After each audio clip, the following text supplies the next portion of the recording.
Have you guys played DayZ? You guys like zombies, right? It's a little bit too late not to like them anymore. Right. It is kind of hard to like get up in the field, somewhere in the middle of nowhere in DayZ, and you kind of wake up and you're like, wow, this is so immersive. This is like this whole environment and stuff like that. And then you do get that moment that everybody talks about where it's like, boom! Yeah, yeah. Like I'm like, oh, okay. I'm glad I'm in a world that has rules like that where I die instantly and immediately. It's definitely cruel. It's definitely savage. It definitely feels like what would probably happen in real life. Yeah, which may not be the most thrilling all the time. Like I spent probably like 80% of the game crawling, I think, and I think that's me playing it right. Like, Yep, that sounds about okay. But did you have fun in your crawling? No, I mean, well, here's the thing. Well, it's fun in that on a conceptual level, you know. Like I love the idea of, well, okay, if I was really in a zombie apocalypse, what would I have to do here? And I guess that's what I would do is I would crawl up to that house, hope I can get into it, and then probably get chased away. Yeah, and do that over and over again. But I mean, you got to admit they're definitely onto something. Right? Oh yeah. I mean, it's a great start. Yeah. And it's only the power of really dedicated guys could sit there and do something that's that radical and really that out of the box and exciting. It seems like the kind of thing that's about to go through a huge evolution. Yeah. It's really just starting now. You hear people saying it, it's just like, oh, another zombie game, huh? But here's the thing, they are all still really fun for the most part. Yeah, you have like your crappy iPhone games and stuff, but like we were talking about DayZ, Left 4 Dead, it was Deadlight that came out, and they continue to evolve the genre, or Walking Dead is a great example. Sure. You know? Like, it's all over the place. It's like with shooters. You could also complain that there's a lot of shooters out there, but you shouldn't compare Left 4 Dead with Call of Duty. They are different, but they're shooters. So telling me that there are a lot of zombie games out there is even a level higher because it's just a setting. It could be a story-driven game, it could be a first-person shooter, it could be a third-person action game, it could be a puzzle game. Plants vs. Zombies shows us that it can also be a tower defense-like game. I mean, I think there's a school of thought out there, particularly in games, in our medium, where people would tell you actually most games are zombie games. You know, a zombie is just another word for dumb AI. Yeah. Zombie is just another word for a thing that walks toward you and tries to hit you. You tone it down a lot. I would. No, that's all there is to it. Thank you. Thank you. I would love to add that the zombie genre always has this nice thing of a new start with it, and it's very easy to get into because it plays in our world. You don't have to imagine that aliens have taken over the Earth and now humans are used as grain. It's not happening. Okay. It's nothing complex. It's easy. This is our world, and now some guys try to eat you. That's a very simple concept, and it frees you from the problem. Tomorrow I have to go to school. You don't have to go to school anymore. There's zombies out there. Awesome. It's a reset. Today is off, for sure. It's like you said, this blank slate. Like, okay, this is our playground, and now we start. What do we want to put in? All the ingredients are really relatable things. Like, we have disease in our world. We have people who die. We have people who we care about that then change. And all of these things are there as elements of the zombie stuff, but they're all combined together in this particular way with this added one little piece of impossibility, which is the resurrection stuff. Right. So, you know, it's like you're saying, it's not a huge leap of faith to invest yourself into a zombie world. You know, we live in this very modern world where you don't really scavenge much anymore, hopefully. You don't have to go out and pick berries and, you know, pick up loose batteries and make stuff and whatever. And I think there is this kind of primal need that we all have of like, I just want to go out and kind of survive and subsist and, you know, stay afloat. And I think zombie games give us the perfect outlet for that, for saying, I'm going to run around and just kind of hoard stuff and pick stuff up. It's very, you know, we need that. Yeah, it's also a challenge. Like, okay, we're not born into Stone Age, but this thing pushes you back to Stone Age. How long does it take you to get back to a normal, civilized world? How will you manage it? Can you manage it, or will you just try to survive? Yeah, that's what I love about like Minecraft. Like the first goal of the game is just as primal as it gets. Monsters come out at night and try to kill me. I'm going to bury myself in the ground until I don't die. And I love that concept. And there's zombies in it and like creepers and stuff, and just capitalizing on that. And they talk about with DayZ, with the final version, they want to get like the subterranean sort of being able to dig under and create like labyrinths underneath ground and stuff. And it's just getting back to basics. Yeah, but I mean this is one of those. I have to give a disclaimer here that I'm a complete ridiculous Minecraft addict. Okay. I just completely love this game. But I think that's just you also. I don't think that game really took off. yeah, I know. I think I'm the only one, and you know.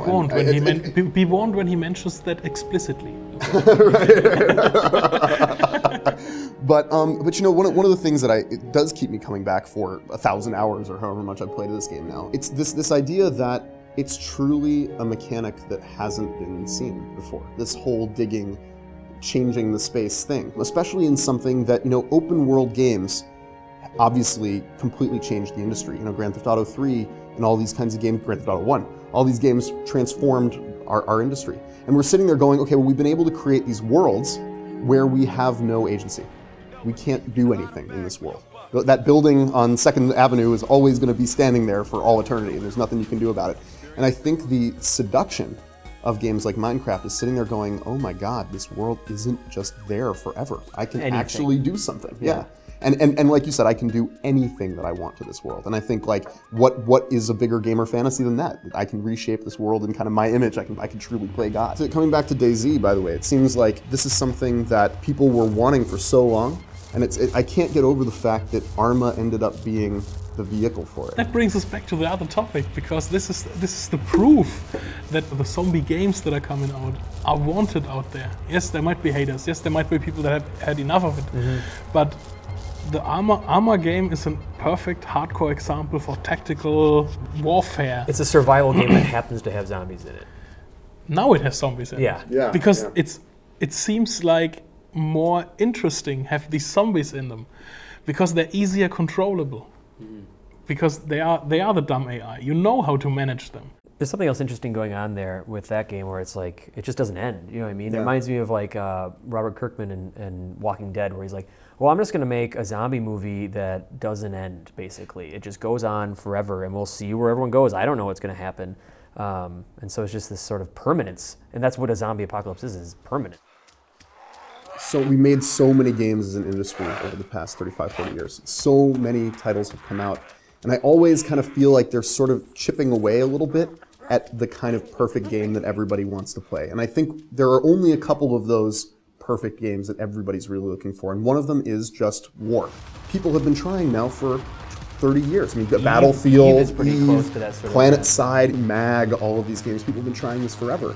And nobody's quite gotten there. And I kind of sit there and look at DayZ as part of that evolution. Of it's just one more step on the road to the perfect war game. And actually, no, I have to just tell this really quick. I'm sorry. Go for it. The first guy, one of the first guys who really talked about games, really in a theoretical way, was actually H.G. Wells, and talked about this stuff a long, long time ago, and wrote a book called Little Wars about kind of, he actually kind of came up with Warhammer, basically. But what he said was that his vision of the world was where everybody would totally just play out their war fantasies like that. Instead of actually warring. You wouldn't actually need the war, you wouldn't actually need it anymore, and you could just go and have fun. And he called it a temple of war. And I kind of feel like that's exactly what we sort of are making. What's the deal with H.G. Wells? Like, why does one guy get to do all those things? What is the deal with H.G. Wells? Like Time Machine, Invisible Man, War of the Worlds. Like, he single-handedly started invasion fiction, and now. Totally.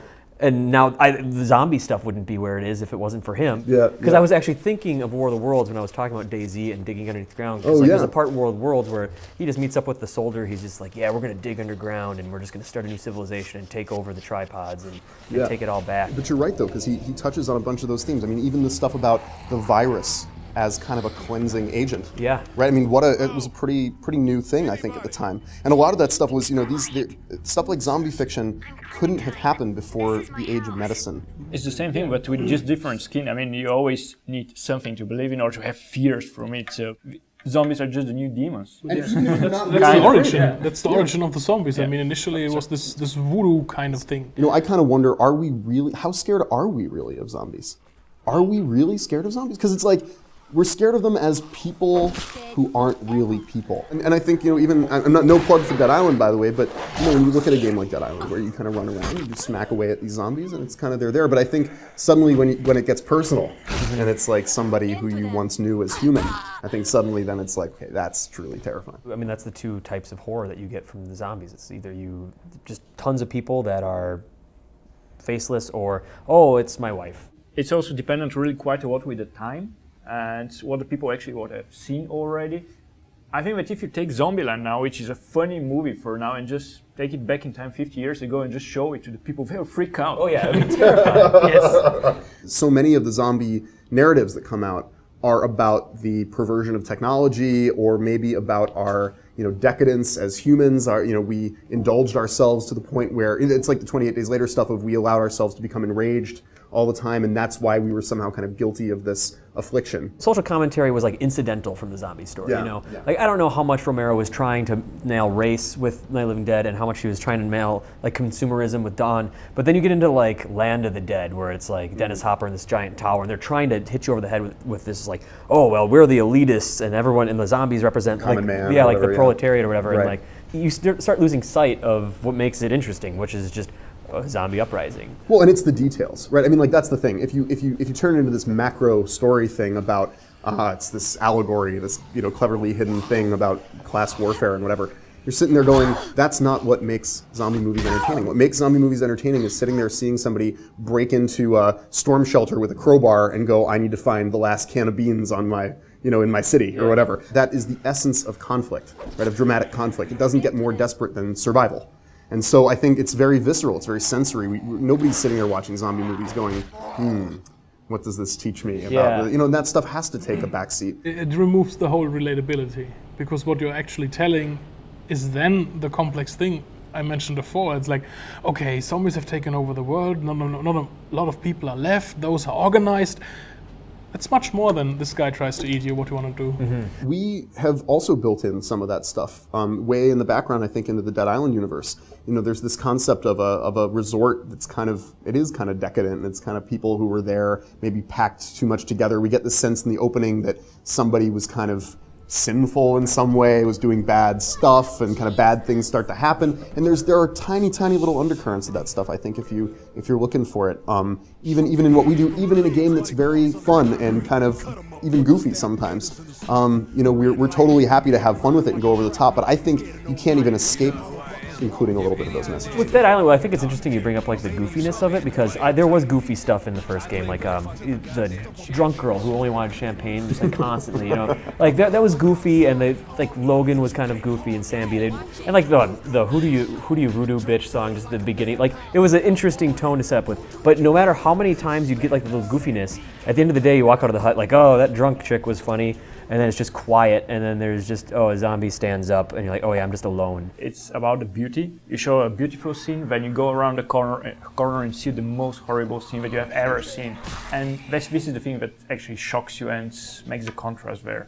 One of the things that we love about Dead Island is this sense that you've got a world where it's the most beautiful place you can possibly imagine, and it's filled with these zombies that are fun to hack apart and slash away at. And they drop tons of goodies for you all the time. And so basically, it's a beautiful fantasy island full of walking piñatas. And that's a winning formula in my book. And I think that's something that, in general, I have a feeling that we're going to be continuing to see a lot of that in the future from a lot of different franchises. There's this pacing where the challenge is in the core combat, sitting there, figuring out what works best, figuring out what skills work the best.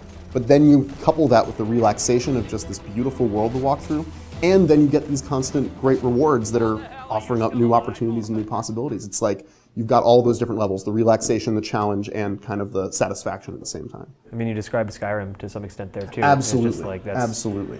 It's a huge draw there, and I would compare Dead Island's kind of hook in the same vein.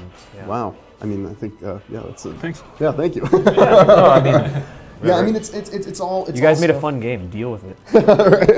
It's all stuff that's driving toward the same sort of vision, And I think we all have complicated enough lives that we do want some simplicity, and I think that's what's nice. That's one of the things that's nice about both Skyrim and Dead Island is that Skyrim's a deep layered game with so many different possibilities, and yet you can actually walk through a dungeon and just go Fusro, boom, and that's satisfying. But I mean, one thing's for sure: whatever the future looks like for this stuff. I think we all want more. We want to see what's next, and I think it's clear that the zombie genre can't die. I mean, it's like saying that sci-fi would die or fantasy would die. There's so much left to do. 4 dudes that play a ton of video games couldn't be sitting at a table like this having this conversation about zombies if there still wasn't something to be had. Like, Right, yeah, totally. we're this excited about it. It's not dying or dead or, no pun intended or whatever. Keep them coming, I guess. Keep making your zombie game, and then other developers would be like, hey, they made this great zombie game. I'm going to make a zombie game. I think we're all just going to keep pushing each other to keep doing the best that we can. I think that's actually one of the thrills of working in this industry, is working alongside amazing competitors who put out great products that make you want to keep doing good stuff. Keep inspiring each other so I can play the things that you make. Sounds good. Cool. Thanks. Yeah. Thanks.